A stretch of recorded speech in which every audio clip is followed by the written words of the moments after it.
Hello, welcome back to my channel Keerthika's kitchen. మనం జనరల్గా ఎన్నో రకాల పులిహోరలు టేస్ట్ చేసి ఉంటాము. చింతపండు పులిహోర మనందరికీ తెలిసే ఉంటుంది. కానీ ఈరోజు స్పెషల్ మేల్కోటి అయ్యంగార్ స్టైల్ పులిహోర రెసిపీ. జనరల్గా చేసే చింతపండు పులిహోర కాకుండా కొంచెం డిఫరెంట్గా ఉంటుంది. టేస్ట్ కూడా చాలా చాలా బాగుంటుంది. అదేంటో కానీ మన ఇంట్లో పులిహోర కన్నా టెంపుల్లో పెట్టే ప్రసాదం చాలా టేస్టీగా ఉంటుంది కదా. అదంతా భగవంతుని మహిమ. ఈ రెసిపీ కోసం చూసేద్దాం ఇప్పుడు. ముందుగా చింతపండు నానబెట్టుకోవాలి. నేను తీసుకున్న మెజర్మెంట్స్కి 70 గ్రామ్స్ చింతపండు, అంటే పెద్ద బత్తాయికాయ సైజ్ చింతపండుని తీసుకుంటున్నాను. ఒకసారి వేడి నీళ్ళు వేసుకొని వాష్ చేసుకోవాలి. నీట్గా వాష్ చేసుకున్న తర్వాత హాట్ వాటర్ వేసి చింతపండుని నానబెట్టుకుంటున్నాను. ఎందుకంటే హాట్ వాటర్ వేసుకోవడం వల్ల చింతపండు త్వరగా నానుతుంది, అదేవిధంగా జ్యూస్ కూడా చిక్కగా వస్తుంది. ఇప్పుడు మనము రైస్ కోసం బియ్యం నానబెడుతున్నాను. 2 గ్లాసెస్ రైస్ అంటే 750 గ్రామ్స్, ఆల్మోస్ట్ 750 గ్రామ్స్ రైస్ని తీసుకుంటున్నాను. నీట్గా వాష్ చేసుకొని 2 టైమ్స్. ఇందులో గ్లాస్కి 2 గ్లాసుల వాటర్, అంటే నేను ఇక్కడ 2 గ్లాసుల బియ్యం తీసుకున్నాను కాబట్టి 4 గ్లాసుల వాటర్ యాడ్ చేసుకుంటున్నాను. ఇందులోనే 1 టేబుల్ స్పూన్ ఆయిల్ వేసుకోండి. మీరు బియ్యాన్ని నానబెట్టినా పర్లేదు, నానబెట్టకుండా ఇలా డైరెక్ట్గా కుక్ చేసుకున్నా పర్లేదు. ఈలోపు మనము స్పెషల్ పౌడర్ని ప్రిపేర్ చేద్దాము. ఇది స్పెషల్ పులిహోర కదా. ఇందులో వేసే పౌడర్ కోసం ముందుగా ప్యాన్లో 1 టేబుల్ స్పూన్ ఆయిల్ వేసుకొని 1/2 టేబుల్ స్పూన్ మెంతులు, 1 టేబుల్ స్పూన్ ఆవాలు, అలాగే 1 టేబుల్ స్పూన్ మిరియాలు, 1/2 టేబుల్ స్పూన్ జీలకర్ర, వీటన్నిటిని వేసుకొని ఫ్రై చేసుకోవాలి. ఇప్పుడు ఇందులోనే 1 టేబుల్ స్పూన్ ధనియాలు కూడా వేసుకొని గోల్డెన్ కలర్ అంటే లైట్గా ఫ్రై అయ్యేంత వరకు మనము ఫ్రై చేసుకోవాలి. మనం రైస్ అనేది మీరు తక్కువగా తీసుకున్నా లేదు ఎక్కువగా తీసుకున్నా చింతపండుని అడ్జస్ట్ చేసుకోండి. ఇలా ఫ్రై అయిన తర్వాత వీటిని మిక్సీ జార్లో తీసుకొని పౌడర్గా చేసుకోవాలి. ఇప్పుడు ఇదే ప్యాన్లో మనము ఎండుమిర్చి వేసుకోవాలి. నేను 15 ఎండుమిర్చి వేసాను. అలాగే కరివేపాకు కూడా వేసుకోవాలి. ఇందులో మనము పచ్చిమిర్చి వేయము, ఓన్లీ ఇది ఎండుమిర్చితోనే వేస్తాం కాబట్టి మీరు స్పైస్ కొంచెం తక్కువగా తినే వాళ్ళైతే ఎండుమిర్చిని తగ్గించుకోండి. కానీ మనం తీసుకున్న మెజర్మెంట్స్కి ఈ 15 ఎండుమిర్చి అయితే పడుతుంది.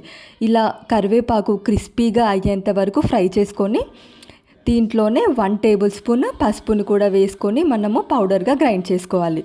ఇలా పౌడర్గా గ్రైండ్ చేసుకున్న తర్వాత మనము ప్యాన్లోనే పోపు ప్రిపేర్ చేసుకుందాము. ఇందాక యూజ్ చేసిన ప్యాన్లోనే మరలా 2 టేబుల్ స్పూన్స్ ఆయిల్ వేసుకోండి. పులిహోరలో ఎప్పుడైనా ఆయిల్ ఎక్కువగా ఉంటేనే కొంచెం టేస్ట్ కూడా చాలా బాగుంటుంది. ఇందులో పల్లీలు వేసుకోవాలి. పల్లీలు వేసుకొని ఫ్రై చేసుకుంటున్నాను. ఇవి 50% ఫ్రై అయిన తర్వాత జీడిపప్పుని కూడా వేసుకొని ఫ్రై చేసుకోవాలి.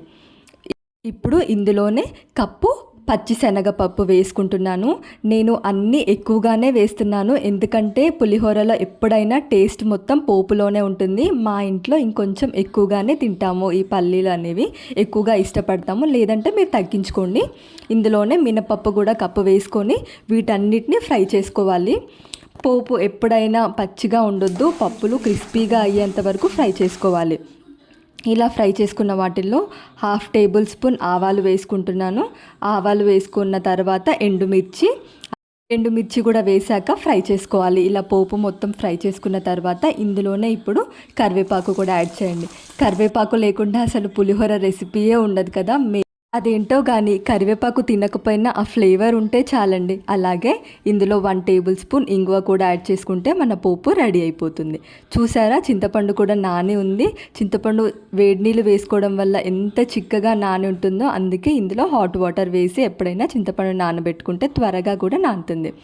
ఇలా నానబెట్టుకున్న చింతపండుని స్ట్రెయిన్ చేసుకోవాలి. 2-3 టైమ్స్, అంటే పులుపుకి తగ్గట్టుగా 2-3 టైమ్స్ వాటర్ వేసుకొని చింతపండుని జ్యూస్ ప్రిపేర్ చేసుకోవాలి.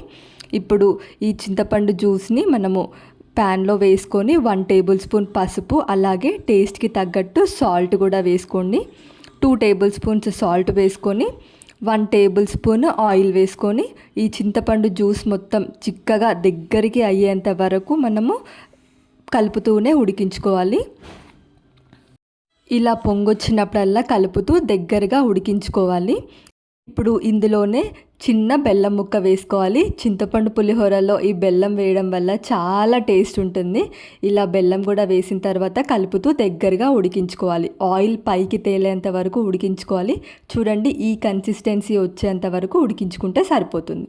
ఇప్పుడు మనం ఆల్రెడీ వండుకున్న రైస్ ఉంటుంది కదా, అది మొత్తం ఉండలు లేకుండా బౌల్లోకి తీసుకుంటున్నాను. ఇలా బౌల్లోకి తీసుకున్న తర్వాత రైస్ కూడా కొంచెం చల్లబడుతుంది కాబట్టి మనము ఈ చింతపండు రసం వేసి ఈజీగా కలుపుకోవచ్చు. ఇలా చింతపండు రసం మొత్తం వేసుకున్న తర్వాత ముందుగానే మనం గ్రైండ్ చేసి పెట్టుకున్న పౌడర్ ఉంది కదా, అది కూడా వేసుకొని ఇప్పుడు మొత్తం కలిసేలా ఈ చింతపండు రసం రైస్కి మొత్తం కలిసేలా కలుపుకోవాలి. ఇలా పర్ఫెక్ట్ మెజర్మెంట్స్తో చేస్తే మనము హడావుడిగా చేసిన పులుపు కానీ ఉప్పు కానీ ఏది ఎక్కువ కాకుండా కరెక్ట్గా సరిపోతుంది. ఇలా అంతా కలుపుకున్న తర్వాత మనం ముందుగానే రెడీ చేసి పెట్టుకున్న పోపును కూడా యాడ్ చేసుకుంటే మన పులిహోర రెసిపీ రెడీ అవుతుంది. ఈ పోపు కూడా అన్నానికి మొత్తం కలిసేలా కలుపుకోవాలి.